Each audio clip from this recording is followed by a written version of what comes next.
Jangan lupa untuk like, share, dan juga subscribe akun ini. Selamat menonton!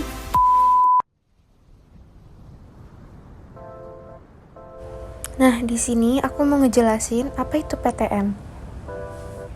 Penyakit tidak menular atau PTM merupakan penyakit-penyakit yang tidak bisa ditularkan dari orang ke orang, yang perkembangannya berjalan perlahan dalam jangka waktu yang panjang atau kronis.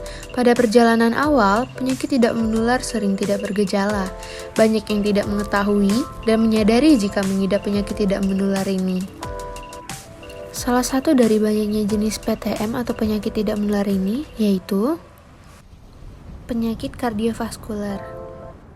Penyakit kardiovaskuler adalah berbagai kondisi terjadinya penyempitan atau penyumbatan pembuluh darah yang dapat menyebabkan serangan jantung, nyeri dada, atau stroke. Waspada penyakit kardiovaskuler. Seberapa umumkah penyakit ini? Penyakit jantung ini adalah penyakit yang tergolong umum terjadi. Penyakit kronis ini disebut-sebut sebagai penyebab kematian yang cukup sering di seluruh dunia, baik bagi pria maupun wanita dari semua ras.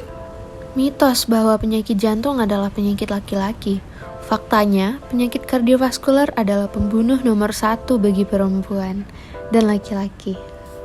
Sepertiga kematian akibat penyakit kardiovaskuler terjadi sebelum usia 75 tahun. Tahukah kamu, gejala serangan kardiovaskuler antara wanita dan pria itu berbeda. Pada wanita, nyeri di lengan, punggung, leher atau rahang, lalu nyeri dada dan detak jantung tak teratur, dan yang terakhir gangguan pencernaan, mual atau muntah.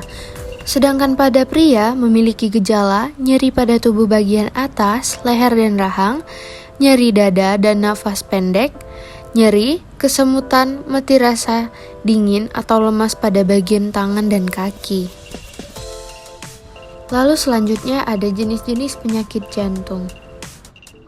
Yang pertama adalah aterosklerosis, yaitu penumpukan plak dari kolesterol pada pembuluh jantung dan peradangan ringan pada pembuluh tersebut. Yang kedua ada penyakit jantung koroner, yaitu penyumbatan pada satu atau lebih pembuluh darah arteri yang disebabkan oleh penumpukan plak. Akibatnya, aliran darah jadi tidak lancar. Yang ketiga adalah aritmia, yaitu kelainan jantung yang ditandai dengan detak jantung atau ritme yang tidak normal, di mana detak jantung Anda bisa saja terlalu cepat, terlalu pelan, terlalu awal, dan tidak teratur. Lalu yang keempat ada kelainan jantung kongenital atau cacat jantung bawaan. Kondisi struktur jantung yang tidak sempurna ketika seseorang masih dalam kandungan. Yang kelima ada endokarditis, infeksi yang mempengaruhi membran bagian dalam rang dan katup jantung atau endokardium. Orang yang memiliki penyakit jantung bawaan dan punya riwayat gangguan jantung lainnya beresiko mengalami kondisi ini. Yang keenam ada penyakit katup jantung. Kerusakan katup jantung akibat penyempitan atau stenosis, kebocoran atau regurgitasi atau insufisiensi, ataupun penutupan yang tidak sempurna atau prolaps. Itulah tadi beberapa jenis-jenis penyakit jantung bersumber dari Hello Sehat.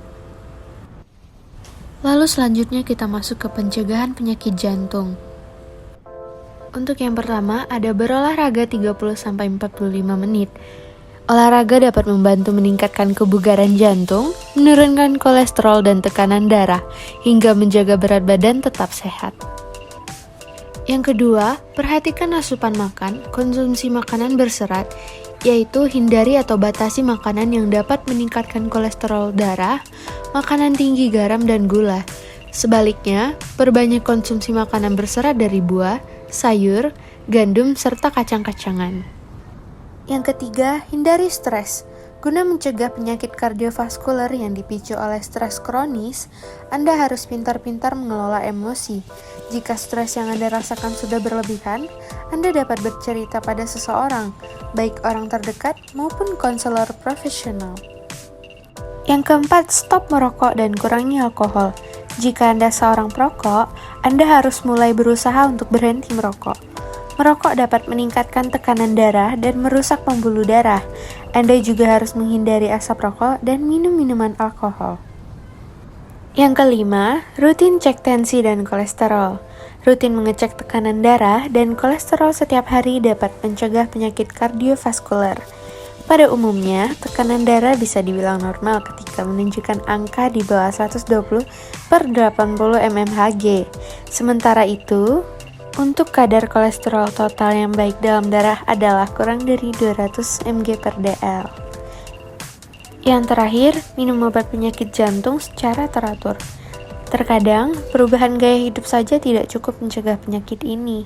Anda mungkin harus minum obat penyakit jantung yang meliputi obat penurunan tekanan darah atau kolesterol untuk mengurangi resiko serangan jantung.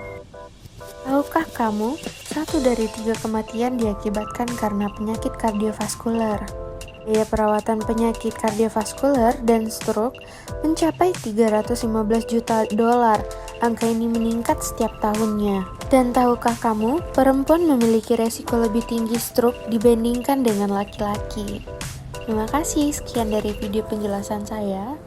Semoga bermanfaat. I know that you've been